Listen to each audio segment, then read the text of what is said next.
So today we're going to look at anger, how we can deal with it both in meditation and in our lives. Coming right up.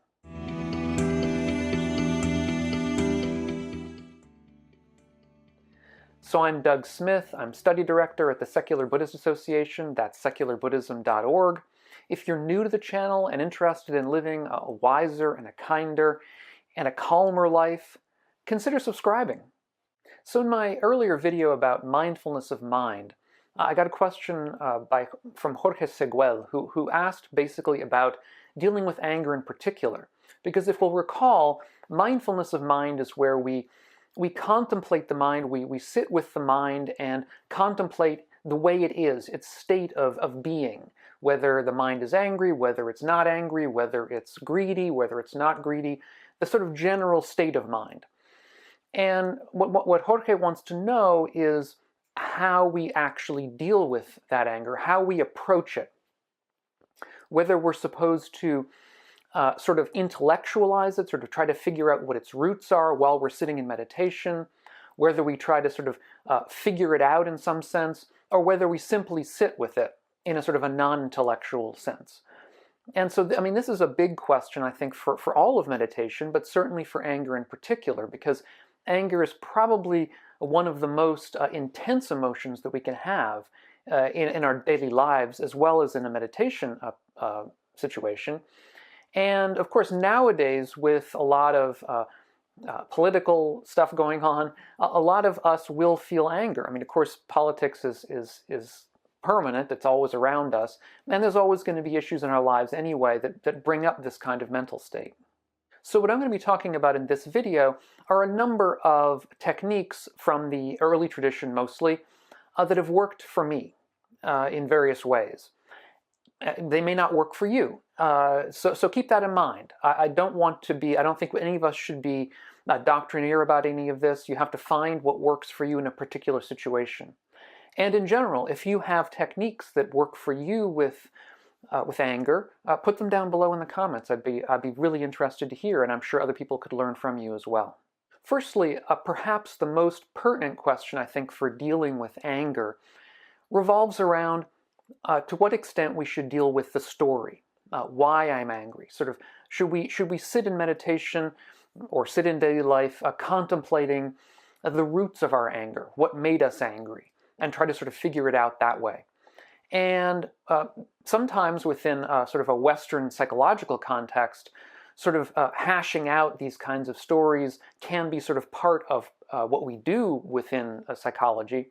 But within Buddhist psychology, it's a little bit different. In Buddhist psychology, getting into the story is really part of the problem. The story will never go away. The story is something that's always with us. It's in our past, so it's not something we can change. Dealing with the story can end up getting us into a cycle of sort of repetitive or obsessive kind of thoughts. And those repetitive or obsessive thoughts constitute part of what is unsatisfactory about life. And so getting into the story, getting into the past, getting into why we're angry, that's something we probably should avoid doing within a meditative context. On the other hand, we should also avoid pushing down or trying to reject or react against the anger, because that's another thing that often we will tend to do. We will tend to, let's say, get ourselves into mental states that we find unpleasant, and we will either go into a kind of denial about them, saying that we aren't in that mental state when we are, or we will basically react against ourselves in a kind of a self-hatred by hating that part of ourselves that is angry, and so rejecting it in that sense. And so this kind of aversion to anger is itself a kind of anger. So we're basically using anger against anger here. We're using our perhaps natural, normal aversion to anger states as a sort of a negative against a negative. And in general, that's not a great technique. That will tend to make the anger worse, or it'll tend to make it come up again in the future. In other words, suppressing anger or getting aversive to anger may work in the short term. It often does, in fact, work in the short term. But in the medium to long term, it's not a good strategy, and it's one that we should, I think, generally tend to avoid using. So if we're not going to intellectualize the anger, we're trying to get into the story, and we're also not going to be aversive to the anger, then the question is, okay, so what should we do? And what we should do is, in general, to look more at the experience of the anger rather than, let's say, the story of the anger. So when we're sitting in meditation, formal meditation in particular, simply to be with the anger for a while, to try to figure out what it is, how it manifests. What does it feel like? Where does it manifest in the body? Is it a pleasant kind of sensation? Is it an unpleasant kind of sensation? And how? And just trying to figure this out, as it were, objectively, can itself be a route both to understanding the anger in a deeper experiential sense rather than in an intellectual sense, and it can be a route to denourishing the anger, because when we're paying attention to its manifestation both in the mind and the body as a kind of a phenomenon, as an experience, then we're getting away from the roots of it that tend to nourish the anger itself. So here what we want to do is to view anger sort of from the third person, as it were, to see it as simply the arising of a certain kind of an emotional state within experience. Not to see it as me, as mine, not to identify with the anger. That's often what we do. We often identify with the anger. We think of it as ours. We think of ourselves as angry selves. And as even we many times will cling to the anger as being something important to us, that makes us who we are. And that is, in general, going to make the anger stronger and going to make the anger more difficult to deal with as well. And so what we want to do is to try to cultivate an approach to all mental states, but to anger in particular, where we're seeing it from the outside, as it were. We're seeing it as an objective part of the furniture of the world. And this is going to be difficult to do at first. It's going to be difficult to do for quite a while. This is a practice. We should see it as a practice. And we're going to start from a position where it's going to be somewhat, this approach may seem somewhat intellectual. It may indeed be intellectual at the beginning. But as we practice this, we will find it becoming less intellectual and more of a way we simply experience anger, in particular in all mental states. Now, I've said that we shouldn't intellectualize anger too much, but one way of approaching anger from a somewhat intellectual perspective is to reflect back on our own past, and not in a way where we're getting into the story of the anger, but rather where we're contemplating previous times that we've been angry about things, and contemplate the way that we were just as angry back then about such and so and so and so, and we aren't any longer. Either because that situation has been resolved, or frankly, just as often, the situation hasn't been resolved, but simply time has gone, and as a result, we're in a more equanimous state with regard to whatever that was. So it may have been something that was bad that happened to us, but look, it happened 10 years ago, and let bygones be bygones. And if we see anger in that light as something, as simply part of the world that comes and goes, then we can at least see a route towards understanding that whatever we're really furious about right now, in a week, in a month, in a year, is going to be another thing just like that. It's going to be another. It's going to be another kind of an occurrence that that really wasn't worth our getting so angry about, because in time, bygones will be bygones. And I think this approach is even more profound with truly great injustices, because whatever we're dealing with right now in our personal lives usually does not involve a great injustice. It usually involves something small, something relatively small, or something that we have absolutely no control over, such as the political situation or whatever. But really great injustices in the past, including, incalculable kinds of evils, have been done in the distant past, whether it be a century ago or a millennium or 2 millennia. Great injustices happen with some frequency in the world. And we can hold those as great injustices, for instance, the Crusades, let's say, without getting actively angry about them. We can understand them as great injustices. We can be opposed to them with all of our understanding opposed to them without feeling red-hot anger. And that's the kind of situation that we want eventually to get towards. An understanding of being able to hold great evils and understand them as great evils without feeling a sense of emotional involvement, in the sense that makes for our own difficulties in the way we react to them. Because insofar as we're reacting simply out of hatred or anger, we're going to tend to make the situation worse. Now, I mean, I've said that we shouldn't repress anger. We shouldn't try to be aversive to anger. And we also should sit and experience the anger for what it is and get to know it from the first person without clinging to it or without identifying with it. But there are times, and I think in general, as a general practice, it's good to have a practice that counters anger, that does it in a skillful way. So, for example, anger or ill will is one of the 5 hindrances that tends to get in the way of meditation, in particular getting in the way of concentration meditation and jhana, which is kind of a deep concentration that gets us into very pleasant states. It can be a hindrance to our meditation practice, anger can. It also obviously can be a hindrance to our lives in many ways. If we tend to get angry often, or in situations that make things worse, we may understand that we have a general problem that we could perhaps do something about.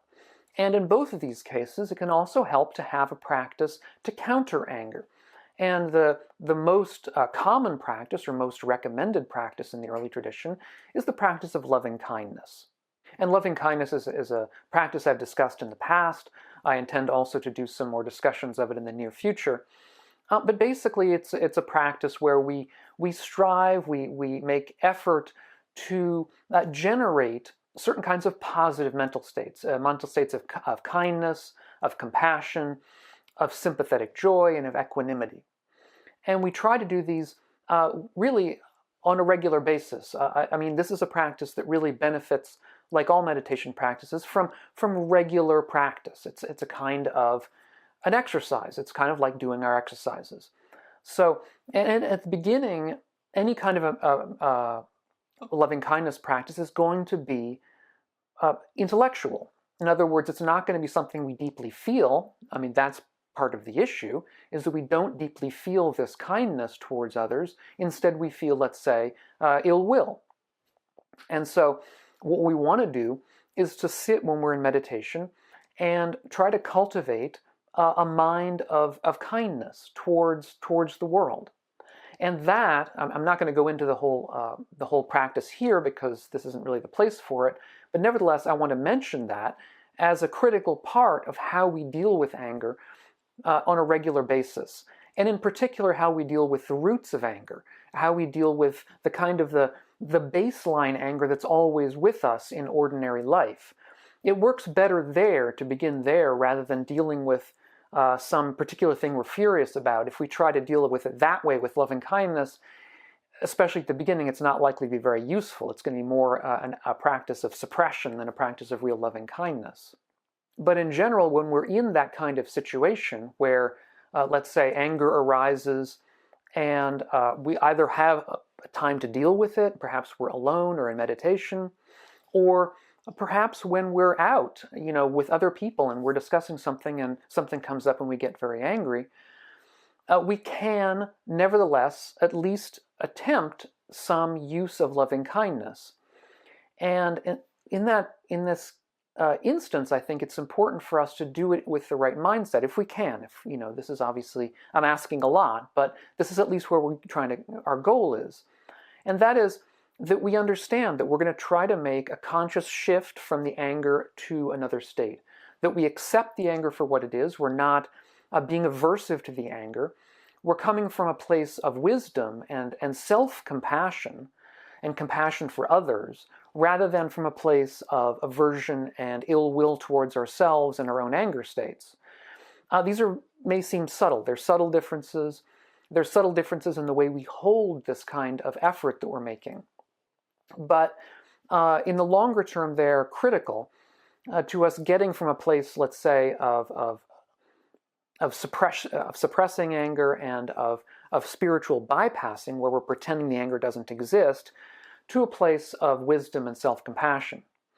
And so if we can do that, if let's say we're in a position where we realize that, we're getting ourselves angry, we're out talking to people, and we understand that anger is not skillful in that situation, then perhaps we can sort of attempt this kind of mental jujitsu, if you will, of saying, look, okay, I accept the anger in myself, I understand where it's coming from, I accept it, I experience it, but I make the conscious decision for my own benefit and the benefit of others to react with at least a little bit more compassion and kindness than I might otherwise have done. This will all be difficult at first, this will all be difficult for quite a while, but it's a practice. It's part of what Buddhist practice is. And so that's what we should, when we're out and this kind of thing arises, and we make an effort, and let's say we're 10% successful, just think of that as being 10% more than we would have been otherwise.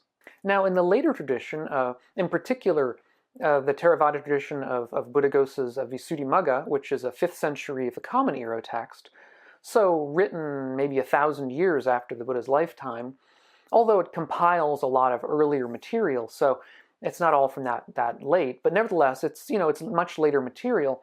Buddhaghosa gives a number, quite a long number, of different strategies we can use to counteract anger.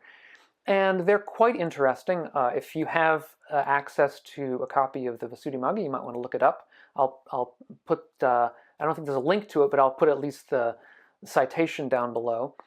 But his general recommendations, on the whole, are pretty intellectual. So he was coming from, he comes from a very intellectual tradition, and what he's suggesting are certain intellectual kinds of remedies over and above those of doing loving kindness practice and so on.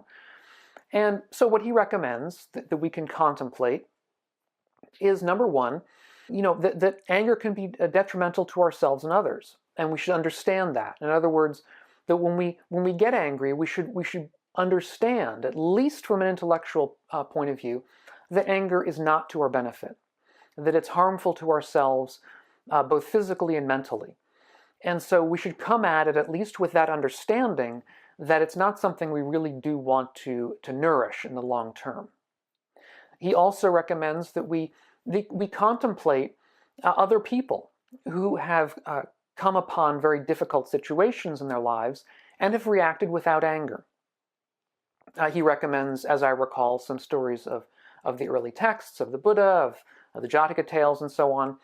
We can also think of people in the modern world, such as Nelson Mandela, or such as Dalai Lama, or such as Martin Luther King, who have done similar things, who have reacted to real great injustices that they have personally witnessed or have happened in their own lives, but have been able to do that without anger, or at least with a skillful control over whatever anger they did have, such that it was put into skillful ends rather than into the end of simply hatred and divisiveness. He also recommends, and I think this is quite interesting, practices that we actually find in mindfulness practice, which is to see the world in terms of the elements, in terms of the aggregates, the 5 aggregates, which we'll recall is the way that Buddhism sort of splits up the body and the mind, or in terms of the parts of the body. So what is that kind of practice? Well, when let's say we're angry with some person, let's say there's some particular politician who's doing some really awful things, and we find ourselves just constantly in a state of ill will or anger towards that person. Instead of personalizing it towards a particular self, towards a particular being, this person that we're angry with, instead we look at it in terms of the parts of the body. Are we angry with their arms? Are we angry with their head? Are we angry with their liver? Or we can think of it in terms of the elements, which would have been in early days earth, air, fire, and water, Or in the modern time, we can think of it in terms of the carbon in their body, or the water, the oxygen, the different trace elements, whatever. Are we angry with one of those? And of course we aren't. Or we can think of it in terms of the 5 aggregates. Are we angry with their body? Are we angry with their consciousness? Are we angry with their perception, their feeling, their volitional formations? Which of these things are we really angry with? And when we divide up and sort of analyze the person into their constituent parts in any of these different ways, we'll find that the anger tends to dissipate, both because it sort of doesn't have a hold in that case. We don't think of being angry at particular parts. We think of being angry at particular people, right? And when we can overcome the tendency to see the world in terms of people, then the anger can dissipate. Also, simply the exercise, the mental exercise of this kind of analysis can itself, I think, sort of denature or denourish the anger just by itself. And finally, and I think interestingly, Buddhaghosa suggests that if you're angry with somebody and nothing else works, that you should consider giving them a gift. This is, I think, a fascinating kind of suggestion. It's also one that is difficult, because we can all think, I think, of ways in which that wouldn't work. I mean, you have to be able to give the gift in the right frame of mind, in the way that that frame of mind comes across as authentic, rather than as say, pitying or angry or whatever. And the other person also has to be in the right frame of mind to accept the gift. I think that, Buddhaghosa was coming from a monastic tradition, so he probably would have been thinking about anger towards other monastics. And in that case, you're in a context where a loving kindness is prized. And so one assumes that, in the case of giving somebody a gift in that situation, it would have been received perhaps with the right mind. In the real world, not in the real world, that's the wrong way to put it, but in a more lay context, in a more householder context, that might not necessarily be understood in the right way. Nevertheless, I would say, at least consider it. At least use it as a mental kind of consideration of, how would I do that? Would I be able to do that? Would I be able to do it in a way that would actually work? And there are going to be situations in which actually giving somebody that you're angry with, giving them a gift, and doing it honestly, and doing it openly, and doing it with real kindness rather than in any other way, and not necessarily expecting anything in return. I mean, really, being in a position where you don't expect anything back, you're simply doing it for your own practice and to hope that it comes through to them, but it may not. If you can do that, maybe that would be something to consider anyhow. There was a recent video I saw on the Dalai Lama where he also talked about anger and its problem in our lives.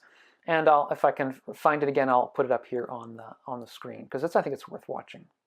I asked before how you deal with anger in your own lives or in your own meditation practice.